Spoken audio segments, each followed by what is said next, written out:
Allez, c'est parti pour un décryptage complet d'une des courses les plus attendues de la saison, le prix Jean Bart. Et attention, ça promet d'être vraiment intense. Imaginez un peu, 16 chevaux au départ, pour une course de 3600 mètres. Voilà, le décor est planté. On s'attend à une confrontation absolument mémorable sur la pelouse d'Auteuil. Alors, le prix Jean Bart, ce n'est pas n'importe quelle course, c'est vraiment le grand rendez-vous qui lance la saison d'automne à Auteuil. C'est un handicap à haies et ça se passe sur ce fameux hippodrome La Butte Mortemart. Et qu'est-ce que ça veut dire un handicap à haies? Eh bien, c'est tout simple, mais ça change tout. L'idée, c'est d'égaliser les chances. Comment? En ajoutant du poids aux meilleurs chevaux. Du coup, ce n'est plus juste le plus rapide qui gagne. Non, il faut aussi être capable de surmonter ce poids supplémentaire. Ça rend la course beaucoup plus imprévisible et passionnante. Bon, la technique, c'est une chose. Mais ce qui fait le sel d'une grande course, ce sont les histoires. Et cette année, le prix Jean Bart nous offre une intrigue absolument géniale. C'est un vrai duel, un face-à-face entre le talent qui explose et l'expérience qui a tout prouvé. Alors, qui sont-ils? D'un côté, on a Cara Diamant, une jument de 5 ans bourrée de talent qui débarque dans les handicaps avec d'énormes ambitions. Et de l'autre, Rock'n'Roll, le vétéran de 7 ans, le tenant du titre, celui qui a gagné l'an dernier. Et on sait qu'il a été préparé toute l'année juste pour ça. C'est vraiment la jeunesse contre l'expérience. Et du côté de Cara Diamant, on ne doute pas du tout. Son entraîneur, François Nicole, il est très clair. Il dit « première chance ». Voilà, c'est dit. La confiance est totale. Ah, mais attention, la réponse du clan du champion ne s'est pas fait attendre. Michael Serror, l'entraîneur de Rock'n'Roll, lui, il a un autre message. Le jour J. En clair, ça veut dire que le cheval est prêt, qu'il est au top de sa forme, maintenant pour défendre sa couronne. Ok, donc on a notre duel. Favorite contre champion.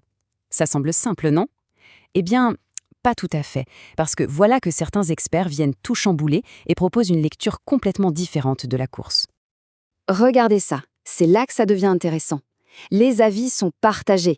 D'un côté, Z-Turf, logiquement, met Cara Diamant en numéro 1. Mais de l'autre, Equidia, il crée la surprise totale. Leur favori, ce n'est pas Cara Diamant, ni même Rock'n'Roll. C'est un autre cheval, Style d'Émir. Alors là, on se demande pourquoi. Et en fait, le choix d'Equidia, ce n'est pas juste une question de chiffres. C'est une histoire incroyable. Celle d'un cheval qui revient pour prendre sa revanche sur le destin. On parle bien d'une histoire de rédemption. Pour comprendre, il faut revenir en mars. Même hippodrome, même parcours. Style d'Émir est en tête, il domine, la victoire lui tend les bras, et là c'est le drame. Il chute, sur la toute dernière haie. Terrible.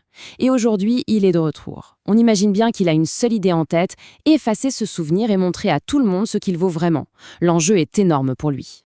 Bon, on a nos 3 histoires principales, mais n'oublions pas l'élément qui peut tout faire basculer, le fameux handicap. Et pour bien comprendre son impact, rien de mieux qu'un exemple concret.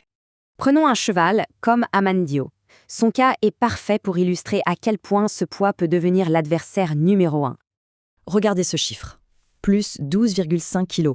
C'est énorme.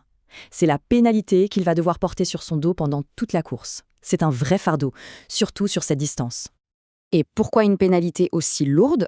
C'est simple, il est trop fort. Il a gagné ses 3 dernières courses d'affilée. Du coup, le handicapeur intervient et lui dit « Ok, tu es le meilleur, alors pour que ce soit juste pour les autres, tu vas porter plus de poids. » C'est ça, l'esprit du handicap. Mais attention, la course, ce n'est pas juste un match à 3. Il y a d'autres concurrents très sérieux. Il faut se méfier d'Autobello, qui est présenté comme un coup de poker très amusant. Il y a le très régulier Six One, toujours dans les bons coups, une priorité à considérer. Et puis le jeune Never Risk, dont on dit le plus grand bien dans son écurie. Bref, le danger peut vraiment venir de n'importe où. Voilà, le tableau est presque complet.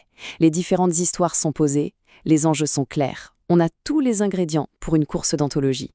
On a donc cette question centrale, est-ce que ce sera l'avènement de la favorite, Cara Diamant, ou la confirmation du champion Rock'n'Roll, ou alors l'incroyable rédemption de Style d'Émir? 3 scénarios majeurs, 16 partants. Mais à la fin, il n'y en aura qu'un.